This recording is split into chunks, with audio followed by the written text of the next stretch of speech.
lo que sabemos hasta ahora, si queremos realizar una acción repetidas veces, tenemos que repetir la instrucción una vez tras otra. Por ejemplo, si queremos imprimir Hola Mundo 5 veces, tenemos que copiar y pegar la instrucción por solo Hola Mundo repetidas veces, 5 veces, exactamente. Como pueden ver, acá las tenemos ejecutadas 5 veces. Sin embargo, ustedes ya pueden imaginarse que esto es bastante impráctico, porque no solo que hace el código mucho más largo, sino que qué pasa si en vez de 5 veces queremos realizar una acción 1000 veces. Obviamente se hace inmanejable. Por suerte, todos los lenguajes, la mayoría de los lenguajes de programación, incluyen un control de flujo llamado bucle. El bucle permite manejar el flujo de ejecución del código para, en vez de que sea linealmente, llegado un caso, empiece, digamos, a dar vueltas sobre sí mismo y empiece a ejecutarse una vez tras otra.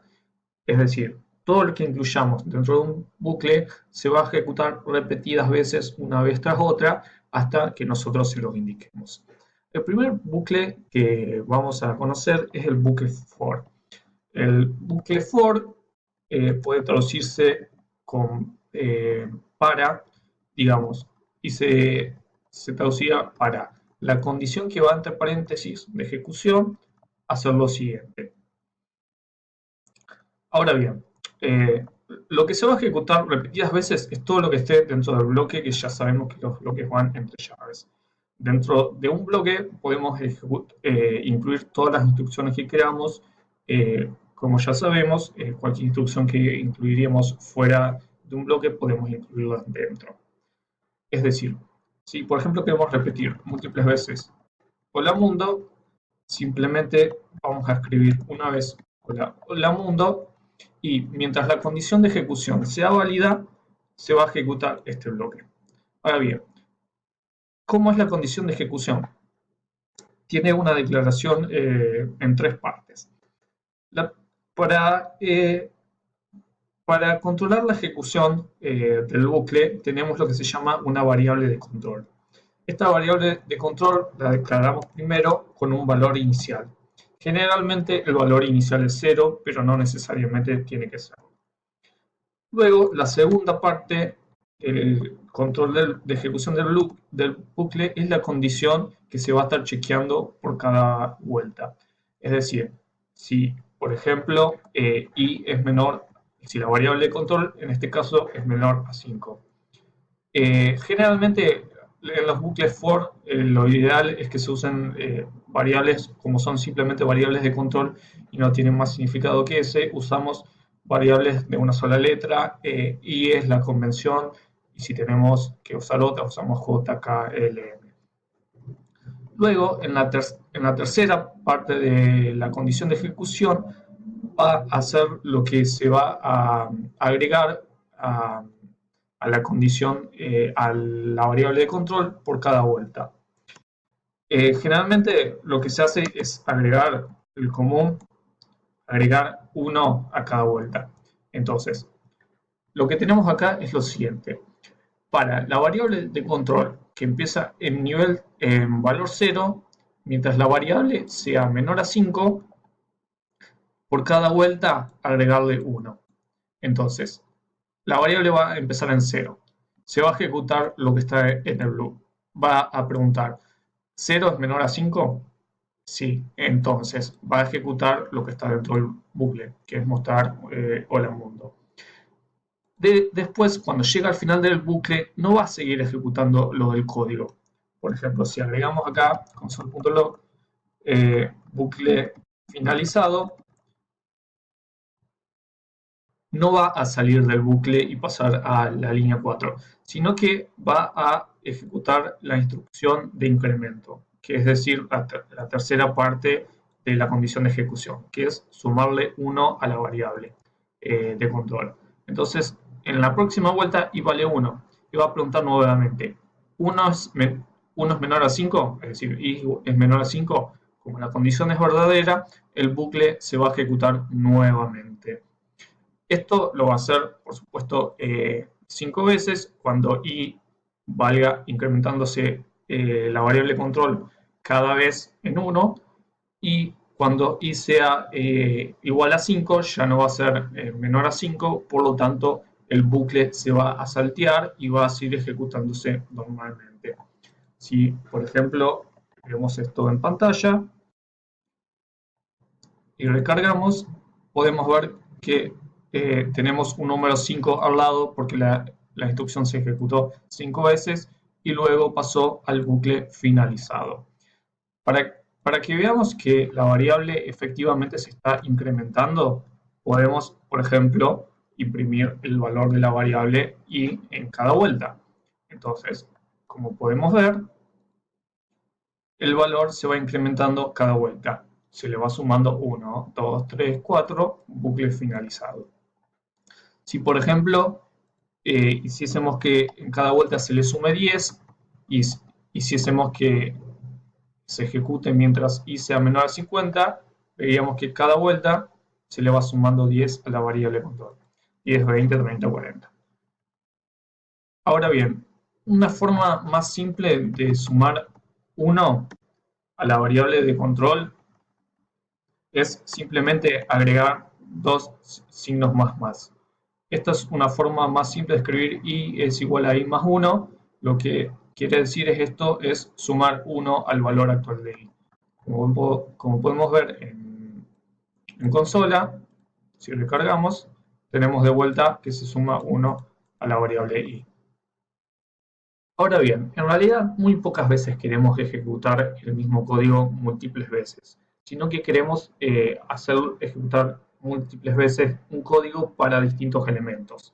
Es decir, eh, si por ejemplo tenemos un array con ciertos elementos, digamos, vamos de vuelta con el ejemplo de animals, tenemos un array con ciertos animales. Perro, gato y vaca. Haremos uno más, pato. Queremos hacer algo con cada uno de estos elementos. Por ejemplo, decir, no sé, esto es un perro, esto es un gato, esto es una vaca y esto es un pato. Entonces, ¿cómo haríamos esto? Bien, si pensamos, tenemos que acceder a cada elemento del array con el índice correspondiente. Es decir, animals 0 para perro, animals 1 para gato, animals 2 para vaca y animals 3 para pato. Es decir, necesitamos ir incrementando cada uno el índice. Por eso podemos usar la variable de control, ya que como se va incrementando por cada vuelta, nos puede servir al mismo tiempo para ir accediendo a cada uno de los sucesivos elementos del array. Si nos fijamos, por ejemplo, si imprimimos animals y le asignamos la variable i al índice, y va a ser reemplazada por el valor que tiene en cada vuelta. Y como tenemos 4 elementos, mientras i sea menor a 4, recuerden que el índice empieza de 0, por lo tanto siempre es la cantidad de elementos menos 1, perdón, 3. No, está bien, 4. Porque el valor máximo al que tiene que ser es 3, ya que tiene 4 elementos. Por lo tanto, si hacemos esto, cada vuelta i va a empezar a valer al principio 0, por lo tanto va a imprimir el valor de animals en el índice 0. Luego va a empezar a valer 1, va a imprimir el valor de animals en el índice 1. En la siguiente vuelta va a valer 2, por lo tanto va a imprimir el tercer elemento que va a ser vaca, y en la tercera vuelta, en la cuarta vuelta va a valer 3, por lo tanto animals, el índice 3 va a corresponder a pato. En la quinta vuelta, la variable de control va a valer 4, y como 4 ya no es más menor a 4, va a saltar el bucle y seguir el flujo de ejecución normalmente. Si vemos esto en consola, podemos ver que efectivamente se va a ver impreso cada uno de los elementos del array.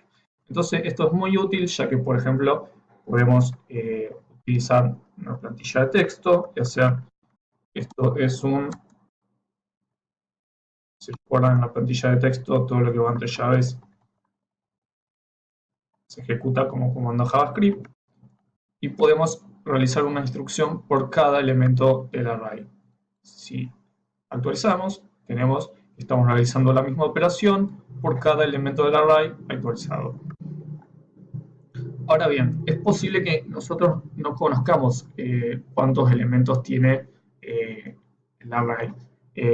Quizás nos llega de algún otro lado del array y no sabemos cuántos elementos tiene, entonces no podemos estar adivinando el número, porque si por ejemplo ponemos un número más grande de la cantidad de elementos que efectivamente tiene, nos va a tirar un defined un montón de veces. Esto es un undefined porque dicho valor no está asignado. Pero si recuerdan, cuando habíamos inspeccionado el array animals, había una propiedad llamada len que nos decía exactamente cuántos elementos tiene len. Entonces, si nosotros accedemos a esta propiedad, podemos aprovecharla para usarla como condición de control de flujo. Por ejemplo, para eso tenemos que hacer animals.len. Entonces, en este caso, len tiene la cantidad de elementos que tiene el array, que es 4, que es exactamente lo que teníamos antes. Por lo tanto, si actualizamos, tenemos tal cual, esto es un perro, esto es un gato, esto es una vaca, esto es un pato. Es decir, va recorriendo cada uno de los elementos del array. A este proceso, que es algo muy frecuente y que hacemos constantemente en programación, se llama iterar sobre un array. Una iteración es cada vuelta del bucle. Es decir, cuando estamos hablando de una iteración, significa que estamos hablando de una vuelta del bucle. Y al iterar sobre los elementos de un array, es que estamos recorriendo cada uno de esos elementos del array. Entonces, como repaso, el bucle for lo que nos permite es realizar una instrucción múltiples veces. La instrucción es las instrucciones en realidad son aquellas que se encuentran definidas dentro de su bloque, entre llaves, y este bloque se va a repetir la cantidad mientras la condición de ejecución sea válida. Esta condición de ejecución consta de 3 partes y utiliza una variable de control. Primero, la primera parte de la condición de ejecución es el valor inicial de la variable de control, que es cuando se crea dicha variable. La segunda parte es la comparación que se realiza durante cada iteración o durante cada vuelta, y mientras esta comparación sea true, es decir, sea verdadera, el bloque se va a ejecutar nuevamente. Y la tercera parte de la condición de ejecución es lo que se incrementa, o la condición de incremento, o el valor que se incrementa durante cada vuelta a la variable de control. Entonces, podemos aprovecharnos de este comportamiento para utilizar la variable de control como índice del array e ir accediendo a cada uno de los elementos del array. Y esto es lo que se llama como iterar sobre un array.